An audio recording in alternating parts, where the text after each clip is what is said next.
Всем привет! В данном видео я хочу поговорить обо всех минусах, недочетах, неточностях, проблемах, ошибках и так далее в игре под названием «Побег из Таркова». Но сразу же оговорюсь, я не являюсь хейтером этой игры, по крайней мере сам себя я таковым не считаю. Просто думаю, что данный ролик возможно пригодится тем, кто собирается купить игру и возможно ожидает от игры того, чего в ней нет, потому как наслушался хвалебных дифирамбов. Просто давайте уясним. Я не считаю Тарков плохой игрой. Я понимаю, что ее все еще нужно допиливать. И собственно разрабы в процессе этого вроде как. Просто Тарков это не та игра, которая сможет понравиться абсолютному большинству. Но в то же время данная игра продается за full прайс AAA проекта. Посему думаю, что ознакомиться с проблемами проекта, в который ты ни много ни мало будешь вкладывать деньги, все же стоит. И да, здесь я скорее больше докапываюсь. Итак, приступим. Сразу же предупреждаю, что, скорее всего, у меня вряд ли получится структуризировать информацию. Так что просто смотрите на тайм-коды, ежели есть какая-то тема, которая интересует именно вас. Итак, открывает наш, так сказать, топ странность, связанная с ЧВКшниками. Заключается она в делении на фракции, на юсеков и медведей соответственно. В принципе, с точки зрения лода это все обосновано. Но как это в принципе влияет на саму игру? Обычно все стреляют друг в друга вне зависимости от фракции. Да и кто в принципе на это обращает внимание? Потенциальный противник всегда останется потенциальным противником. И тем, кто вас убьет, скорее всего, как только увидит. И плевать он хотел на то, что ты тоже юсековец. Как-то странно. В чем тогда разница? В чем важность выбора? Зачем и кому оно вообще надо? Разве что ролплеить пытаться. Так вам опять же другие игроки мешать будут. Короче, я не знаю, это странно. Как бы интересно, но все же, не продуманно. Еще одна странность – амнезия. Никто из ЧВКшников по умолчанию не знает ни об одном выходе из локации. Ну или как бы знает с точки зрения лода, раз уж у нас есть список в начале матча, куда нам стоит идти. Но а как туда идти? Где это место? Ну допустим, мой персонаж знает об этом, но я-то нет.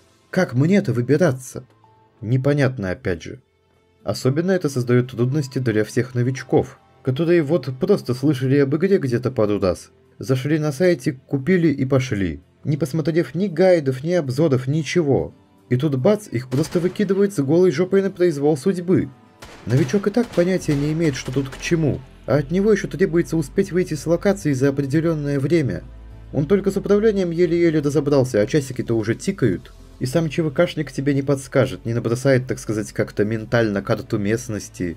По лоду его, видимо, не инструктировали, да и он в принципе в первый раз здесь. Кстати, в игре есть компас.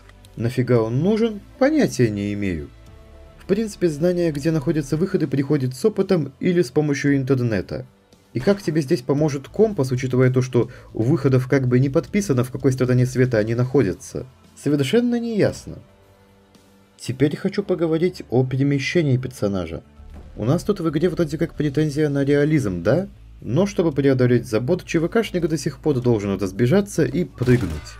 Подтянуться куда-то с помощью рук? Пф, зачем оно мне? Я лучше сюда сбегу сейчас фигак и залечу туда. Ну а что делать, если ты не познал дзен распрыжки? Как забираться на какие-то уступы, на которые в принципе реально забраться с виду-то? Да никак. Зачем оно вам надо? Вы лучше порегулируйте то, насколько сильно вы будете пригибаться. Блин, да такое даже в Warface частично реализовано. Почему бы здесь этого не сделать? Ну а следующий пункт – это ЧВКшник, который любит топать. Да, шаги в этой игре очень громкие, вот серьезно. Наш персонаж как будто намеренно топает и тяжело ступает по земле, да и в принципе по любым другим поверхностям. Да даже я в реальности могу передвигаться тише, а я тот еще слонопотам.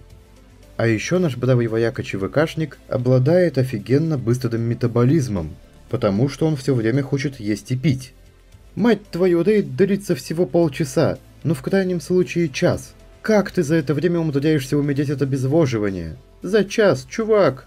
Ты же выходил в рейд и совершенно не хотел пить. Почему ж ты умираешь-то за полчаса? Что с тобой? Хотя есть и обратная сторона медали.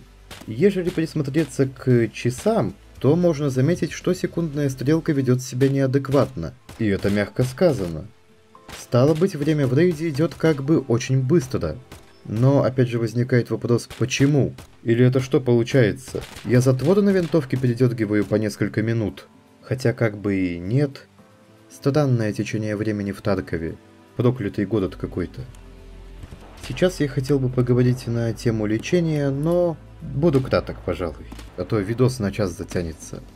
Любое обезболивающее почему-то действует мгновенно, а переломы лечатся шинами. А еще на сломанных ногах вполне себе можно ходить. Ну а сейчас немного о технической части. Оптимизация в Таркове на данный момент довольно средняя, но она уже стала лучше в сравнении с тем, что было, хоть и до сих пор не идеал. Основной проблемой игры в этом плане я бы назвал скорее дисконнекты, без возможности нормально подключиться обратно, потому как снова произойдет дисконнект и так раз за разом. А это по сути равносильно потере всего лута. Просто так, потому что ты неудачно зашел.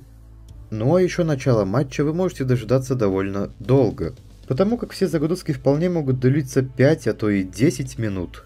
И дело здесь не только в мощности компьютера.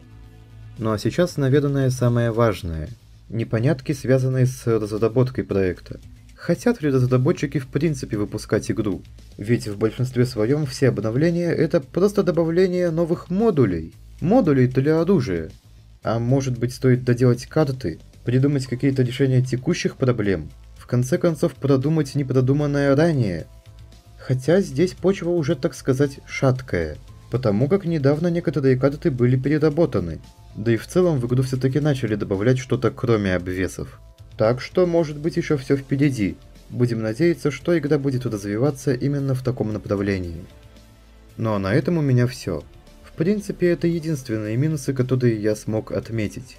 Читы это отдельная тема. Да и я все же в данном вопросе не эксперт. Напишите в комментариях, какие минусы я забыл упомянуть, ну и собственно напишите свое мнение о том, что раздражает в Таркове уже конкретно вас, ибо обсудить это будет интересно. Ну а еще не забудьте поставить лайк под данное видео и подписаться на канал. Ну а за сим откланиваюсь. Всем удачи, еще увидимся. Пока. Да даже я в реальности могу передвигаться тише, а я тот еще слонопотам. Нафиг он делает так?